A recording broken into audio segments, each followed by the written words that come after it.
Hello foodies, welcome to cook with Sai Shubha channel.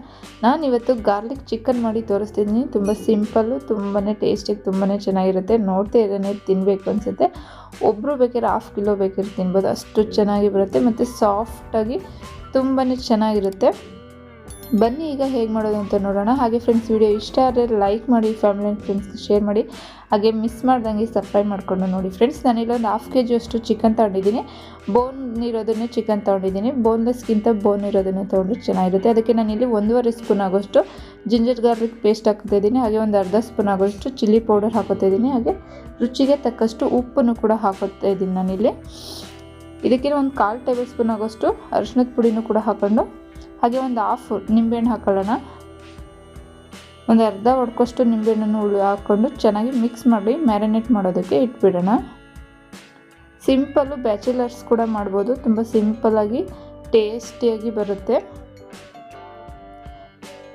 ಈಗ mix ಮಾಡ್ಕೊಂಡು ಆಗಿದೆ. ಇದೊಂದು 1/2 hour ಮ್ಯಾರಿನೇಟ್ ಆಗೋದಕ್ಕೆ ಹಾಗೆ ಸೈಡಲ್ಲಿ ಎತ್ತಿಟ್ಕೊಳ್ಳೋಣ. ಒಂದು ಪ್ಲೇಟ್ ಮುಚ್ಚಿ ಹಾಗೆ ಸೈಡಲ್ಲಿಡೋಣ. ಈಗ ಒಂದು 1/2 hour ಆಗಿದೆ. ನಾನಿಲ್ಲೊಂದು ಬಾಣಲೆ ಇಟ್ಕೊಂಡು ಬಾಣಲೆಗೆ ಸ್ವಲ್ಪ ಎಣ್ಣೆ ಹಾಕೋತಾ ಇದ್ದೀನಿ. ನಾನಿಲ್ಲಿ ಒಂದು 5ರಿಂದ 6 ಸ್ಪೂನ್ ಆಗೋಷ್ಟು ಎಣ್ಣೆ ಹಾಕೋಬೇಕಾಗುತ್ತೆ. ಸ್ವಲ್ಪ ಎಣ್ಣೆ ಜಾಸ್ತಿ ಬೇಕಾಗುತ್ತೆ. ಎಣ್ಣೆ ಚೆನ್ನಾಗಿ ಬಿಸಿ ಆದಮೇಲೆ ಒಂದು 2 ಇಂಚಷ್ಟು ಚಕ್ಕೆ, ಒಂದು 3 ಏಲಕ್ಕಿ, ಹಾಗೆ ಒಂದು 4 ಲವಂಗ ಹಾಕ್ಕೊಂಡು ಅದು ಸ್ವಲ್ಪ ಫ್ರೈ ಆದಮೇಲೆ ಅದಕ್ಕೆ ನಾನಿಲ್ಲೊಂದು 3 ಈರುಳ್ಳಿನ ಕಟ್ ಮಾಡಿ ಹಾಕೋತಿದ್ದೀನಿ. ದಪ್ಪರ 2 ಸಾಕು, ಮೀಡಿಯಮ್ದರೆ ಒಂದು 3 ಈರುಳ್ಳಿನ ಹಾಕೋಬೇಕಾಗುತ್ತೆ. ಉದ್ದುದ್ದು ಕಟ್ ಮಾಡಿ ಹಾಕ್ಕೊಂಡು ಇದು ಚೆನ್ನಾಗಿ ಫ್ರೈ ಆಗಬೇಕು. ಈರುಳ್ಳಿ ಎಲ್ಲವರೆಗೂ ಕೂಡ ಫ್ರೈ ಮಾಡ್ಕೊಳ್ಳೋಣ. ನೋಡಿ, ಇಷ್ಟು ಫ್ರೈಯರೇ ಸಾಕು. ಗೋಲ್ಡನ್ ಕಲರ್ ಆಗೋದೇನು ಬೇಡ, ಇಷ್ಟು ಫ್ರೈಯರೇ ಸಾಕು. ಇದಕ್ಕೆ ನಾವು ಮ್ಯಾರಿನೇಟ್ ಮಾಡಿ ಇಟ್ಕೊಂಡಿರೋ ಚಿಕನನ್ನು ಹಾಕೋತಿದ್ದೀನಿ ನಾನಿಲ್ಲಿ. ಚಿಕನನ್ನು ಹಾಕ್ಕೊಂಡು ಚೆನ್ನಾಗಿ ಮಿಕ್ಸ್ ಮಾಡ್ಕೊಳ್ಳೋಣ.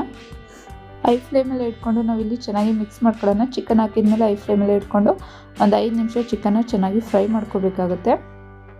ಅದು ಸ್ವಲ್ಪ ಕಲರ್ ಚೇಂಜ್ ಆಗುತ್ತೆ ಮತ್ತು ಎಣ್ಣೆ ಎಲ್ಲ ಬಿಡುತ್ತೆ. ಎಲ್ಲವರೆಗೂ ಕೂಡ ಫ್ರೈ ಮಾಡ್ಕೊಳ್ಳೋಣ. ಚಿಕನನ್ನು ಒಂದು 50% ಕುಕ್ ಆಗಬೇಕು, ಅಂದರೆ ಅದು ಎಣ್ಣೆ ಎಲ್ಲ ಬಿಡುತ್ತೆ. ಎಲ್ಲವರೆಗೂ ಕೂಡ ಚೆನ್ನಾಗಿ ಕಲರೆಲ್ಲ ಚೇಂಜ್ ಆಗುತ್ತೆ. ಎಲ್ಲರೂ ಕೂಡ ಕುಕ್ ಮಾಡ್ಕೋಬೇಕಾಗುತ್ತೆ. ಇದನ್ನು ನೋಡಿ, ನಾನು ಇದಕ್ಕೆ ಒಂದು 3 ಗೆಡ್ಡೆಯಷ್ಟು ಬೆಳ್ಳುಳ್ಳಿನ ಚಿಕ್ಕದಾಗಿ ಕಟ್ ಮಾಡಿ ಹಾಕೋತಾ ಇದ್ದೀನಿ. ಅಂದರೆ ಚಾಪರಲ್ಲಿ ನಾನು ಸಿಪ್ಪೆ ಎಲ್ಲ ತೆಗೆದು ಈ ಥರ ಸಣ್ಣಕ್ಕೆ ಚಾಪ್ ಮಾಡ್ಕೊಂಡಿದ್ದೀನಿ. ನೀವು ಬೇಕಂದ್ರೆ ಮಿಕ್ಸಿ ಜಾರಲ್ಲೂ ಕೂಡ ತರ್ತರಿಯಾಗಿ ರುಬ್ಬಿ ಹಾಕೋಬೋದು.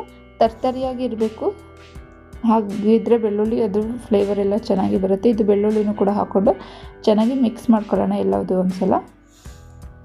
ಒಂದು ದಪ್ಪ ಗೆಡ್ಡೆರೆ ಒಂದು 3 ಸಾಕು. ಇದನ್ನು ಕೂಡ ಚೆನ್ನಾಗಿ ಮಿಕ್ಸ್ ಮಾಡಿಬಿಟ್ಟು ಮೀಡಿಯಮ್ ಫ್ಲೇಮಲ್ಲಿ ಇಟ್ಟು ಒಂದು 2-3 ನಿಮಿಷ ಬೇಯೋದಕ್ಕೆ ಹಾಗೆ ಬಿಟ್ಬಿಡೋಣ. ನೋಡಿ, ಈಗ ಬೆಂದಿದೆ. ಇದಕ್ಕೆ ಚಿಕನ್ನಿಗೆ ನೀರೇನು ಹಾಕೋದು ಬೇಡ, ಹಾಗೆಯೇ ಅದರಲ್ಲೇ ನೀರೆಲ್ಲ ಬಿಟ್ಟು ಚೆನ್ನಾಗಿ ಬೇಯುತ್ತೆ. ನೋಡಿ, ಈಗ ಬೆಂದಿದೆ ಇದು ಚಿಕನು. ಇದಕ್ಕೆ ನಾನಿಲ್ಲಿ ಕರ್ಬೇವಿನ ಸೊಪ್ಪು ಹಾಕೋತಿದ್ದೀನಿ. ಒಂದು ಇಡೀ ಕರ್ಬೇವಿನ ಸೊಪ್ಪು ಫ್ರೆಶ್ ಆಗಿರೋದನ್ನೇ ಹಾಕ್ಕೊಳ್ಳಿ. ಹಾಗೆಯೇ ಒಂದು 4 ಮೆಣಸಿನ್ಕಾಯಿ, ಹಸಿರು ಮೆಣಸಿನ್ಕಾಯಿ ನಾನು ಮಧ್ಯಕ್ಕೆ ಸೀಳ್ಬಿಟ್ಟು ಹಾಕ್ಕೊಂಡಿದ್ದೀನಿ. ಕರ್ಬೇವಿನ ಸೊಪ್ಪು, ಹಸಿರು ಮೆಣಸಿನ್ಕಾಯಿ ಈ ಥರ ಚಿಕನ್ನಲ್ಲಿ ಲಾಸ್ಟಲ್ಲಿ ಹಾಕೋದ್ರಿಂದ ತಿನ್ಬೇಕಾದ್ರೆ ಅದು ಬಾಯಿಗೆ ಹಾಗೆ ಸಿಗ್ತಾ ಇರುತ್ತೆ. ಅದರ ಫ್ಲೇವರು ಮೇಲೆ ಹಾಗೆ ತುಂಬಾ ಚೆನ್ನಾಗಿ ಬರುತ್ತೆ. ಈಗ ಇದನ್ನು ಕೂಡ ಚೆನ್ನಾಗಿ ಮಿಕ್ಸ್ ಮಾಡ್ಕೊಂಡು ಆಗಿದೆ. ನಾನೀಗ ಇದಕ್ಕೆ 1 ಸ್ಪೂನ್ ಆಗೋಷ್ಟು ಧನಿಯಾ ಪುಡಿ ಹಾಕೋತಾ ಇದ್ದೀನಿ. ಲೋ ಫ್ಲೇಮಲ್ಲೇ ಇಟ್ಕೊಂಡು ಹಾಕೋಬೇಕಾಗುತ್ತೆ ಪೌಡರ್ ಎಲ್ಲನೂ. ಹಾಗೆಯೇ ಕಾಶ್ಮೀರಿ ರೆಡ್ ಚಿಲ್ಲಿ ಪೌಡರ್ ನಾನಿಲ್ಲಿ 1.5 ಸ್ಪೂನಷ್ಟು ಹಾಕೋತಾ ಇದ್ದೀನಿ. ನಾವು ಮ್ಯಾರಿನೇಟ್ ಮಾಡಬೇಕಾದ್ರೂ ಹಾಕಿದ್ದು, ಹಾಗೆ ಹಸಿರು ಮೆಣಸಿನ್ಕಾಯಿ ಕೂಡ ಹಾಕಿದ್ದು, ಹಾಗಾಗಿ ನೋಡಿ ಹಾಕ್ಕೊಳ್ಳಿ. ಹಾಗೆಯೇ ಒಂದು ಅರ್ಧ ಸ್ಪೂನ್ ಆಗೋಷ್ಟು ಜೀರಿಗೆ ಪುಡಿನೂ ಕೂಡ ಹಾಕೋತಾ ಇದ್ದೀನಿ. ಹಾಗೆಯೇ ಇದಕ್ಕೆ ಚಿಕನ್ ಮಸಾಲ ಪೌಡರ್ ಬರುತ್ತಲ್ಲ, ಅದನ್ನು ಕೂಡ ನಾನಿಲ್ಲಿ 1.5 ಸ್ಪೂನ್ ಅಷ್ಟು ಹಾಕ್ಕೊಂಡಿದ್ದೀನಿ. ಇದಕ್ಕೆ ಒಂದು 1/4 ಟೇಬಲ್ ಸ್ಪೂನ್ ಆಗೋಷ್ಟು, ಅಂದರೆ 1/4 ಟೇಬಲ್ ಸ್ಪೂನ್ಗಿಂತ ಸ್ವಲ್ಪ ಕಮ್ಮಿ ಗರಂ ಮಸಾಲ ಹಾಕೋತಿದ್ದೀನಿ. ಚಿಕನ್ ಮಸಾಲ ಇಲ್ಲಾಂದರೆ ಗರಂ ಮಸಾಲನೇ 1 ಸ್ಪೂನ್ ಹಾಕ್ಕೊಂಡು ಚೆನ್ನಾಗಿ ಮಿಕ್ಸ್ ಮಾಡ್ಕೊಳ್ಳಿ. ಇದು ಚಿಕನ್ ಮಸಾಲ ಹಾಕಿದರೆ ಗರಂ ಮಸಾಲ ಹಾಕೋ ಅವಶ್ಯಕತೆ ಇಲ್ಲ, ಅದನ್ನು ಸ್ಕಿಪ್ ಕೂಡ ಮಾಡ್ಬೋದು. ಇದನ್ನು ಕೂಡ ಹಾಕ್ಕೊಂಡು ಲೋ ಫ್ಲೇಮಲ್ಲಿ ಇಟ್ಕೊಂಡು ಚೆನ್ನಾಗಿ ಮಿಕ್ಸ್ ಮಾಡ್ಕೋಬೇಕಾಗತ್ತೆ ಒಂದ್ಸಲ. ನೋಡಿ, ನೋಡ್ತಾ ಇದ್ರೇ ಎಷ್ಟು ಚೆನ್ನಾಗಿದೆ, ಕಲರ್ಫುಲ್ಲಾಗಿ ನೋಡ್ತಿರೇ ತಿನ್ನಬೇಕು ಅನಿಸುತ್ತೆ. ಅಷ್ಟು ಚೆನ್ನಾಗಿ ಬರುತ್ತೆ ಇದು ಗಾರ್ಲಿಕ್ ಚಿಕನು. 1 ಟೈಮ್ ಮಾಡಿ ನೋಡಿ, ಮತ್ತೆ ಮಾಡ್ಕೊಂಡು ತಿಂತೀರಾ. ಇದನ್ನು ಹಾಕ್ಬಿಟ್ಟು ಮಿಕ್ಸ್ ಮಾಡಿಬಿಟ್ಟು ಒಂದು 2 ನಿಮಿಷ ಬೇಯಿಸ್ಕೊಳ್ಳೋಣ ಲೋ ಫ್ಲೇಮಲ್ಲೇ. ನೋಡಿ, ಚಿಕನ್ನು ಕೂಡ ಎಷ್ಟು ಸಾಫ್ಟಾಗಿ ಬೆಂದಿದೆ ಮತ್ತು ಎಷ್ಟು ಚೆನ್ನಾಗಿ ಬಂದಿದೆ ಅಂತ. ಈ ಟೈಮಲ್ಲಿ ಸಾಲ್ಟನ್ನು ಕೂಡ ನೀವು ಬೇಕಂದರೆ ಚೆಕ್ ಮಾಡಿ, ಕಮ್ಮಿ ಇದ್ದರೆ ಹಾಕ್ಕೋಬೋದು. ಇದನ್ನು ಕೂಡ ಹಾಕ್ಕೊಂಡು ಒಂದು 2 ನಿಮಿಷ ಲೋ ಫ್ಲೇಮಲ್ಲೇ ಇಟ್ಕೊಂಡು ಬೇಯಿಸ್ಕೊಳ್ಳೋಣ. ಇದು ಬೇಯ್ತಾ ಇರಲಿ. ಹಾಗೆ ಸೈಡಲ್ಲಿ ಒಂದು ಬೇಯೋದಕ್ಕೆ ಹಾಗೆ ಇಟ್ಬಿಟ್ಟು ನಾನಿಲ್ಲೊಂದು ಪ್ಯಾನ್ ಇಟ್ಕೊಂಡು ಇದಕ್ಕೆ 1.5 ಸ್ಪೂನ್ ಆಗೋಷ್ಟು ತುಪ್ಪ ಹಾಕೋತಾ ಇದ್ದೀನಿ. ತುಪ್ಪ ಚೆನ್ನಾಗಿ ಬಿಸಿ ಆದಮೇಲೆ ಇದಕ್ಕೆ ನಾನಿಲ್ಲಿ ಗೋಡಂಬಿ ಹಾಕೋತಾ ಇದ್ದೀನಿ. ಗೋಡಂಬಿ ನಿಮಗೆ ಎಷ್ಟು ಬೇಕು ಅನಿಸುತ್ತೆ ಅಷ್ಟನ್ನು ಹಾಕೋಬೋದು. ನಾನು ಇಲ್ಲೊಂದು 20 ಪೀಸ್ ಆಗೋಷ್ಟು ಗೋಡಂಬಿನ ಹಾಕ್ಕೊಂಡಿದ್ದೀನಿ. ನಿಮಗೆ ಎಷ್ಟು ಬೇಕು ಅನಿಸುತ್ತೆ ಅಷ್ಟು ಹಾಕೋಬೋದು ಇದಕ್ಕೆ. ಇದನ್ನು ಕೂಡ ಹಾಕ್ಕೊಂಡು ಚೆನ್ನಾಗಿ ಗೋಲ್ಡನ್ ಬ್ರೌನ್ ಆಗಬೇಕು, ಅಲ್ಲಿವರೆಗೂ ಕೂಡ ಮೀಡಿಯಮ್ ಫ್ಲೇಮಲ್ಲಿ ಇಟ್ಕೊಂಡು ಫ್ರೈ ಮಾಡ್ಕೊಳ್ಳೋದು. ನೋಡಿ ಇಷ್ಟಾರೆ ಸಾಕು. ಈಗ ನಾನು ಚಿಕನ್ಗೆ ಅದನ್ನು ಹಾಕೋತಾ ಇದ್ದೀನಿ. ಮೇಲೆ ತುಪ್ಪ ಇಲ್ಲ ಹಾಕೋದ್ರಿಂದ ಅದ್ರ ಫ್ಲೇವರ್ ತುಂಬಾ ಚೆನ್ನಾಗಿ ಬರುತ್ತೆ.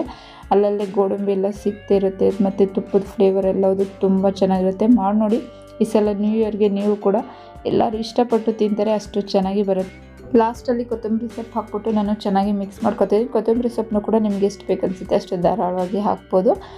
ನಾಟಿ ಕೊತ್ತಂಬರಿ ಸೊಪ್ಪು ಹಾಕಿ ಇನ್ನೂ ಚೆನ್ನಾಗಿ ಬರುತ್ತೆ. ಇದನ್ನು ಹಾಕ್ಕೊಂಡು ಮಿಕ್ಸ್ ಮಾಡಿಬಿಟ್ಟು ಗ್ಯಾಸನ್ನು ಆಫ್ ಮಾಡೋಣ. ನೋಡಿ ಎಷ್ಟು ಚೆನ್ನಾಗಿ ಬಂದಿದೆ, ನೋಡ್ತಿರೇ ಹಾಗೇ ತಿನ್ನಬೇಕಂತೆ ಮಾಡ್ತಾನೆ ಎಲ್ಲರೂ ಖಾಲಿ ಮಾಡ್ತಾರೆ, ಅಷ್ಟು ಚೆನ್ನಾಗಿ ಬರುತ್ತೆ.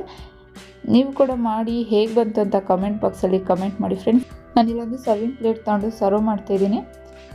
ತುಂಬಾ ಚೆನ್ನಾಗಿರುತ್ತೆ ಗಾರ್ಲಿಕ್ ಚಿಕನ್.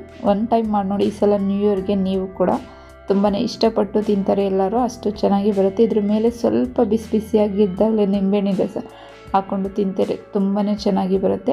ಹಾಗೆ ಫ್ರೆಂಡ್ಸ್, ವಿಡಿಯೋ ಇಷ್ಟ ಆಗಿದೆ ಅಂತ ಅನ್ಕೋತೀನಿ. ವಿಡಿಯೋ ಇಷ್ಟ ಆದರೆ ಲೈಕ್ ಮಾಡಿ, ಫ್ಯಾಮಿಲಿ ಆ್ಯಂಡ್ ಫ್ರೆಂಡ್ಸ್ಗೆ ಶೇರ್ ಮಾಡಿ. ಹಾಗೆ ಮತ್ತಷ್ಟು ನ್ಯೂ ರೆಸಿಪೀಸ್ಗಾಗಿ ನನ್ನ ಚಾನಲ್ನ ಸಬ್ಸ್ಕ್ರೈಬ್ ಮಾಡಿಕೊಂಡು ನೋಡಿ ಫ್ರೆಂಡ್ಸ್. ಮತ್ತೊಂದು ನ್ಯೂ ರೆಸಿಪಿಯೊಂದಿಗೆ ನಾನು ನಿಮ್ಮನ್ನು ಮೀಟ್ ಮಾಡ್ತೀನಿ. ಅಲ್ಲಿವರೆಗೂ ನಮಸ್ಕಾರ. ಹಾಗೆಯೇ ಎಲ್ಲರಿಗೂ ಹೊಸ ವರ್ಷದ ಆರ್ಥಿಕ ಶುಭಾಶಯಗಳು.